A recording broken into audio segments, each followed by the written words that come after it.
আসসালামু আলাইকুম। আজকে আমরা আলোচনা করব ATmega 328P এই মাইক্রোকন্ট্রোলারটার পিন ডায়াগ্রাম নিয়ে। আচ্ছা, এখানে বলে রাখি ATmega 328 এবং ATmega 328P ২ টা আসলে সেম মাইক্রোকন্ট্রোলার, কিন্তু ATmega 328P এটা যেটা আছে সেটা হচ্ছে পিকো পাওয়ার লেভেলের। তার মানে হচ্ছে এটা লোয়ার পাওয়ার কনজাম্পশন এর জন্য ডেভেলপ করা হয়েছে। আমরা যদি দেখি পিন ডায়াগ্রাম কিন্তু আপনার ATmega 328 এবং ATmega 328P ২ টার ক্ষেত্রে সেম। তো এটা আসলে একটা 8 বিট মাইক্রোকন্ট্রোলার এবং এটা একটা আইসি বলতে পারি আমরা। আপনারা যারা ডিএলই পড়ে আসছেন ডিজিটাল ইলেকট্রনিক্স, আপনারা অবশ্যই এই ধরনের আইসি দেখেছেন। যে কোনো আইসির ক্ষেত্রে আমাদের একটা নচ থাকে। নচটাকে আমরা উপরের দিকে রেখে বাম দিক থেকে হচ্ছে কাউন্টার ক্লকওয়াইজ পিন নাম্বারটা করতে পারি। তাহলে এভাবে চিন্তা করলে আমাদের হচ্ছে, যেহেতু এখানে পিন আছে টোটাল 28, সেই ক্ষেত্রে আমাদের বাম সাইডে থাকবে হচ্ছে 1 থেকে 14 এবং ডান সাইডে থাকবে হচ্ছে 15 থেকে 28 কাউন্টার ক্লকওয়াইজ। যদি আপনি চিন্তা করেন তাহলে এটা হচ্ছে আপনাদের পিন ডায়াগ্রাম। প্রত্যেকটা পিনের হচ্ছে বিভিন্ন ধরনের ফাংশনালিটি আছে। সাধারণত যেসব ফাংশনালিটি হচ্ছে প্রাইমারি ফাংশনালিটি, সেগুলো হচ্ছে ব্র্যাকেটের বাইরে থাকে। আর যেগুলো হচ্ছে আপনাদের সেকেন্ডারি ফাংশনালিটি অথবা অল্টারনেটিভ ফাংশনালিটি, সেগুলোকে আমরা সাধারণত ব্র্যাকেটের ভিতরে রাখি। তো আমরা যদি একটু মোটা দাগে বলি 28টা পিনের ফাংশনালিটি, তাহলে প্রথমে আমাদের লাগবে হচ্ছে গ্রাউন্ড। এটা হচ্ছে ডিজিটাল ইলেকট্রনিক্সের একটা গ্রাউন্ড লাগবে, অ্যানালগ ইলেকট্রনিক্সের একটা গ্রাউন্ড লাগবে। তারপর হচ্ছে আমার ভিসিসি লাগবে, একটা হচ্ছে ডিজিটালের, একটা হচ্ছে অ্যানালগের। অ্যানালগের ক্ষেত্রে আমার একটা এক্সট্রা পিন লাগবে, সেটা হচ্ছে অ্যানালগ রেফারেন্সের জন্য, তাহলে এরএফ পিন। এটা আমাদের চলে গেল টোটাল 5টা পিন। আর আমাদের এখানে ডিজিটাল ইনপুট আউটপুট হ্যান্ডেল করার জন্য হচ্ছে 3টা পোর্ট আছে, সেগুলোর জন্য বাকি আছে হচ্ছে 23টা পিন। এবং এই 23টা পিন হচ্ছে আপনার টোটাল 3টা পোর্টের মধ্যে আছে, সেগুলো হচ্ছে port B, port C, port D. Port B, port C, port D এর মধ্যে পোর্ট বি এবং পোর্ট ডিতে হচ্ছে 8টা করে পিন আছে, পোর্ট সিতে হচ্ছে 7টা পিন আছে। তাহলে সেই ক্ষেত্রে 8 8 7 আপনার টোটাল পিন হচ্ছে 23টা। তো এভাবে করে আমরা চিন্তা করতে পারি এই হচ্ছে আমাদের টোটাল 28টা পিন, কিন্তু প্রত্যেকটা পিনের হচ্ছে বিভিন্ন ধরনের ফাংশনালিটি থাকে, সেগুলো হচ্ছে আমরা একটু দেখি। তো ফার্স্টে হচ্ছে আমাদের physical pins for power and ground. তো একটা হচ্ছে ভিসিসি আছে, সেটা হচ্ছে পিন নাম্বার 7, এটা হচ্ছে ডিজিটাল সাপ্লাই। আরেকটা হচ্ছে অ্যানালগ সাপ্লাই আছে, সেটা হচ্ছে আপনার এবিসিসি, পিন নাম্বার হচ্ছে 20। ডিজিটালের জন্য একটা গ্রাউন্ড আছে এবং অ্যানালগের জন্য একটা গ্রাউন্ড আছে, যেটা হচ্ছে আসলে কানেক্টেড থাকে। তাহলে আমরা বলতে পারি 8 নাম্বার এবং 22 নাম্বার পিন হচ্ছে কানেক্টেড। আর আমরা যখন অ্যানালগ নিয়ে কাজ করব, তখন আমরা এক্সটার্নালি যদি কোনো একটা ভোল্টেজকে রেফারেন্স হিসেবে করতে চাই, একটা পিন দেওয়া আছে, সেটা হচ্ছে এরএফ পিন। সেক্ষেত্রে হচ্ছে পিন নাম্বার 21 হচ্ছে আমাদের এরএফ পিন। এরপর আমরা যেটা বলেছিলাম বাকি আছে 23টা পিন। 23টা পিন হচ্ছে আপনার 3টা পোর্টের মধ্যে থাকে এবং এদের প্রাইমারি ফাংশনালিটি হচ্ছে ডিজিটাল ইনপুট আউটপুট নিয়ে ডিল করা। এখানে আমরা দেখতে পাচ্ছি যে পোর্ট বি যদি আমরা আসি, পোর্ট বি এর কিন্তু আপনার পিন নাম্বার 14 হচ্ছে পোর্ট বি এর 0 নাম্বার পিন। তারপর হচ্ছে 1 2 3 4 5, এটা হচ্ছে আপনার 15 থেকে 19 নাম্বার পিন পর্যন্ত।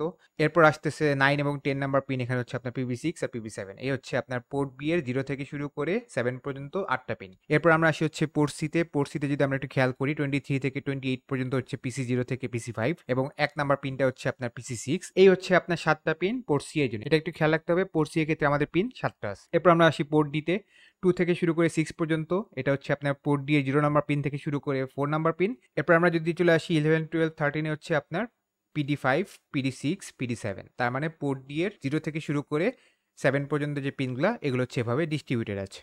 তো একটু খেয়াল রাখতে হবে যে আপনার port D, port B, port C সবগুলোর প্রাইমারি ফাংশনালিটি সাধারণত থাকে হচ্ছে ডিজিটাল ইনপুট আউটপুট নিয়ে ডিল করা। কিন্তু পিন নাম্বার 1 যেটা আছে, সেটা হচ্ছে আপনার, যদিও আমরা পিসি6 বলছি, কিন্তু এটার প্রাইমারি ফাংশনালিটি হচ্ছে রিসেট করা। তারপরেও যদি আমরা এই পিনটাকে ডিজিটাল ইনপুট আউটপুট হিসেবে কাজ করাতে চাই, সেক্ষেত্রে আমাদের যেটা করতে হবে, এটাকে রিপ্রোগ্রাম করতে হবে।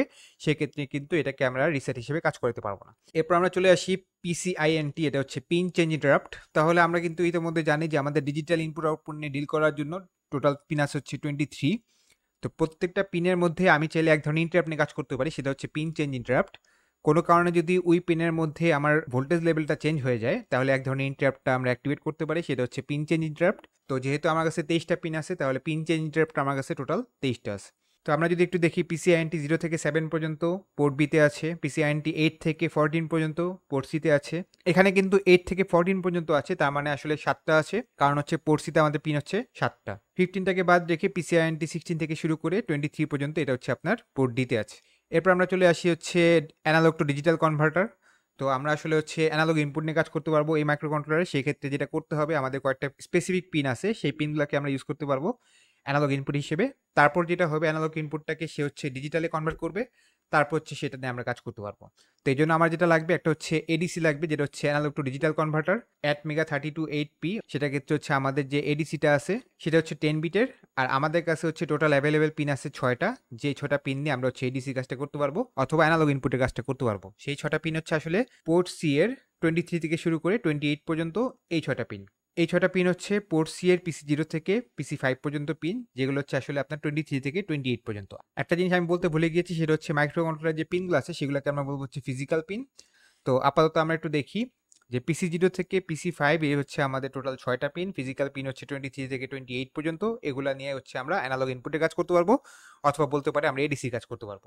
এখন আমরা আসি যে কোনো মাইক্রোকন্ট্রোলারের মধ্যে বিভিন্ন ধরনের কমিউনিকেশন প্রোটোকল থাকে। তো আমরা যে মাইক্রোকন্ট্রোলার নিয়ে কথা বলছি ATmega 32.8p, সেটার মধ্যে হচ্ছে আমরা টোটাল 3টা কমিউনিকেশন প্রোটোকল নিয়ে কাজ করতে পারবো। ফার্স্ট এটা হচ্ছে USART, যেটা হচ্ছে আপনার universal synchronous asynchronous reception and transmission. এখন কথা হচ্ছে সাধারণত আমরা যেটা কাজ করি সেটা হচ্ছে UART বলি, কারণ হচ্ছে আমরা অ্যাসিনক্রোনাস নিয়ে কাজ করি। অ্যাসিনক্রোনাস মানেই হচ্ছে যদি আমাদের কমিউনিকেশনের জন্য কোনো ক্লক পালস না থাকে সেটাকে আমরা অ্যাসিনক্রোনাস বলি, তাহলে সেই ক্ষেত্রে আমাদের ক্লক পালস লাগে না। আর যদি আমরা সেমটাকে সিনক্রোনাস নিয়ে কাজ করাতে চাই সেক্ষেত্রে আমাদের একটা ক্লক পালস লাগবে। তাহলে আমাদের হচ্ছে মেইন কাজ থাকে হচ্ছে দুইটা, একটা হচ্ছে রিসিভ করা, একটা হচ্ছে ট্রান্সমিট করা। তাহলে USART যে কমিউনিকেশন প্রোটোকল সেটাকে হচ্ছে আমরা সিরিয়াল কমিউনিকেশন বলি। সেটার জন্য হচ্ছে আমাদের দুইটা পিন আছে ফিজিক্যাল পিন, একটা হচ্ছে 2 নাম্বার পিন এবং হচ্ছে 3 নাম্বার পিন। তাহলে PD0 এবং PD1 হচ্ছে আমাদের USART কমিউনিকেশনের জন্য RX এর পিন, মানে রিসিভারের পিন এবং ট্রান্সমিটারের পিন। আর এই দুইটা পিন বাদে আমাদের আরেকটা পিন তখনই লাগবে যখন হচ্ছে আমরা অ্যাসিনক্রোনাসের জায়গায় সিনক্রোনাসটা নিয়ে কাজ করব, কারণ সিনক্রোনাস মানে হচ্ছে আমাদের ক্লক পাস লাগবে। সেই ক্ষেত্রে আমাদের একটা ক্লকের জন্য পিন লাগবে, সেটা হচ্ছে আমাদের PD4 অথবা XCK, যেটা হচ্ছে আমাদের ফিজিক্যাল পিন 6। এরপর আমাদের আরেকটা কমিউনিকেশন প্রোটোকল আছে যেটা হচ্ছে I2C। এটা হচ্ছে ইন্টার ইন্টিগ্রেটেড সার্কিট থেকে আসছে। I2C কে আমরা I2C বলি। এটাকে আমরা 2 ওয়্যার ইন্টারফেসও বলতে পারি, কারণ দুইটা মাত্র কানেকশন দিয়ে আমরা হচ্ছে এই কমিউনিকেশনটা করতে পারি। একটা হচ্ছে SDA, যেটা হচ্ছে সিরিয়াল ডাটা, আর একটা হচ্ছে SCL, সেটা হচ্ছে সিরিয়াল ক্লক। এটা হচ্ছে আমাদের পিন নাম্বার যদি আসি 28 নাম্বার পিন এবং 27 নাম্বার পিন, যেটা হচ্ছে আমাদের SCL এবং SDA, এবং এগুলো হচ্ছে আপনার পোর্ট সি এর PC4 এবং PC5 নাম্বার পিন। এবং I2C কিন্তু আমাদের সিনক্রোনাস কমিউনিকেশন, কারণ বুঝতেই পারছেন এখানে কিন্তু আপনার ক্লক লাগবে। SCLটা হচ্ছে ক্লকের জন্য আর SDA হচ্ছে আপনার ডেটার জন্য। এরপর আসে SPI, যেটা হচ্ছে আমাদের সিরিয়াল পেরিফেরাল ইন্টারফেস। এটা হচ্ছে আরেকটা কমিউনিকেশন প্রোটোকল। এটা হচ্ছে সিনক্রোনাস, কারণ এটার মধ্যে আমাদের ক্লক পাস লাগে। এটার মধ্যে টোটাল পিন লাগবে হচ্ছে 4টা। তো আমরা যদি একটু আসি, এই 4টা পিন হচ্ছে 22 থেকে 25 পর্যন্ত, যেটা হচ্ছে আসলে PB2 থেকে PB5 পর্যন্ত। ফাংশনালিটিগুলো যদি একটু দেখি, SS বার আছে হচ্ছে PB2, যেটা মানে হচ্ছে স্লেভ সিলেক্ট, এবং এটা হচ্ছে অ্যাক্টিভ লো। অ্যাক্টিভ লো মানে হচ্ছে আপনি যদি কোনো একটা স্লেভকে সিলেক্ট করতে চান আপনার হচ্ছে এই পিনের মধ্যে 0 দিতে হবে। মোসি একটা পিন আছে যেটা হচ্ছে মাস্টার আউট স্লেভ ইন। একটা আছে মিসো, যেটা হচ্ছে মাস্টার ইন স্লেভ আউট। এবং SCK হচ্ছে সিনক্রোনাস কমিউনিকেশন, যেহেতু আমাদের ক্লক পাস লাগবে সেটা হচ্ছে পিন নাম্বার 25। এটা হচ্ছে সবচেয়ে হাই স্পিড কমিউনিকেশন প্রোটোকল, যেটা হচ্ছে SPI আমরা বলি। এরপর আমরা চলে আসি OC0A, OC0B। এই পিনগুলো হচ্ছে আপনার আসলে টাইমারের সাথে রিলেটেড। তো আমাদের যে মাইক্রোকন্ট্রোলারটা আছে ATmega 32.8p, এটার মধ্যে টোটাল টাইমার আছে 3টা, টাইমার 0, টাইমার 1, টাইমার 2। প্রত্যেকটা টাইমারে আবার আউটপুট কম্পেয়ার করার জন্য 2টা করে পিন থাকে, আমরা বলি হচ্ছে চ্যানেল A এবং চ্যানেল B। তাহলে টোটাল হচ্ছে আমাদের টাইমার 3টা, চ্যানেল হচ্ছে 2টা করে। তাহলে এভাবে করে আমাদের টোটাল চ্যানেল হয়ে হচ্ছে 6টা। তাহলে আমরা বলতে পারি এই মাইক্রোকন্ট্রোলার আপনার আউটপুট কম্পেয়ার করার জন্য টোটাল 6টা পিন আছে। OC0A, OC0B এটা হচ্ছে আপনার টাইমার 0তে, OC1A, OC1B হচ্ছে আপনার টাইমার 1-এ, OC2A এবং OC2B হচ্ছে আপনার টাইমার 2-তে। তাহলে এই গেল আমাদের 6টা পিন। আমরা যদি একটু পিনগুলো দেখি, OC0A হচ্ছে PD6 অথবা 12 নাম্বার ফিজিক্যাল পিন। OC0B হচ্ছে আমাদের 11 নাম্বার পিন, সেটা হচ্ছে OC0B। OC1A হচ্ছে ফিজিক্যাল পিন নাম্বার 15, OC1B হচ্ছে ফিজিক্যাল পিন নাম্বার 16, OC2A হচ্ছে ফিজিক্যাল পিন নাম্বার 17 এবং OC2B হচ্ছে ফিজিক্যাল পিন নাম্বার 5। এরপর আমরা চলে আসি যে আমাদের কিন্তু T1 এবং T0 নামে দুইটা পিন দেখতে পাচ্ছি। যে কোনো একটা টাইমারকে আমরা কাউন্টার হিসেবে ইউজ করতে পারি, আবার টাইমার হিসেবে ইউজ করতে পারি। যদি হচ্ছে আপনি ইন্টারনাল ক্লক নিয়ে কাজ করেন সেই ক্ষেত্রে আমরা এটাকে বলবো হচ্ছে টাইমার, আর যদি আপনি এক্সটার্নাল ক্লক নিয়ে কাজ করেন সেটাকে আমরা বলবো হচ্ছে কাউন্টার। আপনি যদি টাইমার 0কে কাউন্টার 0 হিসেবে কাজ করাতে চান তাহলে আপনার এক্সটার্নালি একটা ক্লক পাস দিতে হবে, এবং ক্লকটা হচ্ছে আপনাকে 6 নাম্বার ফিজিক্যাল পিনে দিতে হবে, যার জন্য নাম দেওয়া আছে হচ্ছে T0।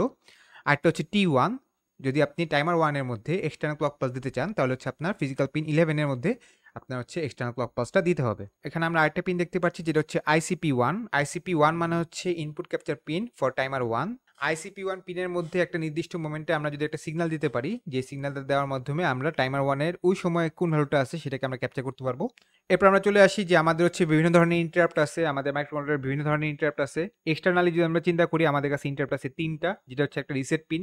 আমরা কিন্তু প্রথমেই বলেছি PC6 যে পিনটা আছে সেটাকে দেখে মনে হতে পারে এটাকে আমরা হচ্ছে নর্মালি ডিজিটাল ইনপুট আউটপুট নিয়ে কাজ করাবো, কিন্তু PC6টাকে আমরা বাই ডিফল্ট ইউজ করা হচ্ছে রিসেট পিন হিসেবে, এবং এটা কিন্তু রিসেট বার দেওয়া আছে। আপনারা যদি খেয়াল করে দেখেন রিসেট বার, তার মানে আপনি যদি মাইক্রোকন্ট্রোলারটাকে রিসেট করতে চান আপনি এখানে লো ভোল্টেজ দিতে হবে। এরপর আসতেছে আমরা যদি এক্সটার্নাল সিগন্যাল দেওয়ার মাধ্যমে ইন্টারাপ্ট ক্রিয়েট করতে চাই, আমাদের কাছে আরো দুইটা পিন আছে, একটা হচ্ছে INT0 আর একটা হচ্ছে INT1। কিন্তু এক্সটার্নাল ইন্টারাপ্টের ক্ষেত্রে আপনার শুধুমাত্র লোতেই কাজ করবে না, আপনি এখানে সেট করতে পারবেন যে আপনি কি আসলে রাইজিং এজ নিয়ে কাজ করতে চান, নাকি ফলিং এজ নিয়ে কাজ করতে চান, নাকি লো এর জন্য কাজ করতে চান, নাকি এনি চেঞ্জের জন্য কাজ করতে চান। রিসেটের মধ্যে কিন্তু আমাদের বলেই দেওয়া আছে, এটা হচ্ছে রিসেট বার। তার মানে হচ্ছে আপনি যদি অ্যাক্টিভেট করতে চান ইন্টারাপ্টটাকে, সেক্ষেত্রে হচ্ছে আপনার এখানে লো ভোল্টেজ দিতেই হবে। কিন্তু এক্সটার্নাল ইন্টারাপ্ট INT0 আর INT1 এগুলোর মধ্যে হচ্ছে আপনার বাইরে থেকে সিগন্যাল দিতে হবে। কিন্তু এগুলোর ক্ষেত্রে আপনি কিন্তু চুজ করতে পারবেন যে আপনি কোনটা নিয়ে কাজ করতে চান। আপনি কি লো এর জন্য কাজ করতে চান রিসেটের মতো, নাকি আপনি রাইজিং এজ নিয়ে কাজ করতে চান, ফলিং এজ নিয়ে কাজ করতে চান, নাকি এনি চেঞ্জ নিয়ে কাজ করতে চান।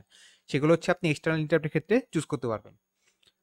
তো এক্সটার্নাল ইন্টারাপ্ট করার জন্য যেটা 0 নাম্বার পিন সেটা হচ্ছে PD2 অথবা ফিজিক্যাল পিন 4, আর এক্সটার্নাল ইন্টারাপ্ট 1 এর জন্য পিন নাম্বার হচ্ছে ফিজিক্যাল পিন 5। তো আমরা যদি প্রথমে আসি আরো কিছু এক্সট্রা ফাংশনালিটি, সেগুলো হচ্ছে PB6 এবং PB7 এ যদি একটু খেয়াল করি, সেখানে লেখা আছে হচ্ছে XTL1 XTL2।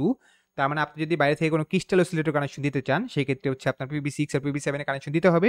সেক্ষেত্রে কিন্তু আপনি চাইলেও PB6 এবং PB7 কে আর ডিজিটাল ইনপুট আউটপুট হিসেবে কাজ করতে পারবেন না। তো আমাদের যে মাইক্রোকন্ট্রোলারটা আছে এটার মধ্যে বিল্ট ইন একটা অসিলেটর আছে, সেটা হচ্ছে আপনার 8 মেগাহার্টজ। কিন্তু আপনি যদি বাইরে থেকে কোনো অসিলেটর কানেকশন দিতে চান, সেক্ষেত্রে হচ্ছে আপনার PB6 এবং PB7 এ দিতে হবে। যেমন আমরা জানি যে আরডুইনো উনোতে একটা ক্রিস্টাল অসিলেটর কানেকশন দেওয়া আছে বাইরে থেকে, যেটা হচ্ছে আপনার 16 মেগাহার্টজ, এবং ইন্টারনালটাকে হচ্ছে ফিউজ বিটের মাধ্যমে ডিঅ্যাক্টিভেট করা থাকে। সেই ক্ষেত্রে তখন কিন্তু মাইক্রোকন্ট্রোলারটা 16 মেগাহার্টজ ক্লক নিয়েই কাজ করে, তখন কিন্তু 8 মেগাহার্টজ যেটা আর কাজ করে না। তাহলে PB6 এবং PB7 হচ্ছে আমরা যদি ক্রিস্টাল অসিলেটর কানেকশন দিয়ে দিই বাইরে থেকে, তখন কিন্তু আমরা চাইলেও এই দুটা পিনকে আর ডিজিটাল ইনপুট আউটপুট হিসেবে কাজ করতে পারবো না। আর আপনি যদি ক্রিস্টাল অসিলেটর কানেকশন না দেন, সেক্ষেত্রে আমরা আরেকটা কানেকশন দিতে পারি, সেটা হচ্ছে TOSC1 এবং TOSC2 হিসেবে কাজ করতে পারি। এটা মানে হচ্ছে টাইমার অসিলেটর 1 নাম্বার পিন এবং 2 নাম্বার পিন। আমরা যদি টাইমার 2টাকে অ্যাসিঙ্ক্রোনাস মোডে কাজ করাতে চাই, তাহলেও আমরা হচ্ছে PB6 এবং PB7 কে ইউজ করতে পারি। সেই ক্ষেত্রে আমরা নাম দিব হচ্ছে TOSC1 এবং TOSC2, timer oscillator 1, timer oscillator 2। সেই ক্ষেত্রে কিন্তু আমাদের খেয়াল রাখতে হবে, আমরা চাইলেও কিন্তু তখন আর ক্রিস্টাল অসিলেটর যেটা এক্সটার্নাল আছে সেটাকে আমরা ইউজ করতে পারবো না। সেক্ষেত্রে অবশ্যই আমাদের ইন্টারনালটাকে অ্যাক্টিভেট রাখতে হবে। এবং টাইমার 2 এর অ্যাসিঙ্ক্রোনাস মোডের জন্য TOSC1 এবং TOSC2 তে আমরা একটা এক্সটার্নাল অসিলেটর কানেকশন দিব, যেটার ফ্রিকোয়েন্সি সাধারণত হয় হচ্ছে 32.768 কিলোহার্টজ। PD6 এবং PD7 নাম্বার পিন, তার মানে পোর্ট ডি এর 6 নাম্বার পিন এবং 7 নাম্বার পিনকে হচ্ছে আমরা আরো একটা কাজে লাগাতে পারি, সেটা হচ্ছে অ্যানালগ ইনপুট কম্পারিজন। তো সেই ক্ষেত্রে আমরা হচ্ছে দুইটা অ্যানালগ সিগন্যাল দিব, একটা হচ্ছে অ্যানালগ ইনপুট 0 আর একটা হচ্ছে অ্যানালগ ইনপুট 1, এবং এই দুইটা পিনের মাধ্যমে কিন্তু আসলে আমরা অ্যানালগ ইনপুটকে কম্পেয়ার করতে পারবো। তো এখানে দেখেন PB0 নাম্বার পিনের হচ্ছে আরেকটা ফাংশনালিটি আছে অল্টারনেটিভ, যেটা হচ্ছে আপনার CLKO। এটা মানে হচ্ছে আপনি যদি এই মাইক্রোকন্ট্রোলার সিস্টেম ক্লক সিগন্যালকে বাইরের কোনো এক্সটার্নাল ডিভাইসের জন্য ক্লক হিসেবে ইউজ করতে চান, তাহলে আমরা চাইলে ফিজিক্যাল পিন 14 এর মাধ্যমে সেটাকে আউটপুট হিসেবে নিতে পারি। সেই ক্ষেত্রে আমরা বলবো হচ্ছে CLKO, মানে হচ্ছে ক্লক আউটপুট। তো এই ছিল আমাদের মোটামুটি ATmega328P এটার পিন নিয়ে আলোচনা। যদি আপনাদের কোনো কোশ্চেন থাকে অবশ্যই আপনারা কমেন্টে জানাতে পারেন। সবাই ভালো থাকবেন, আল্লাহ হাফেজ।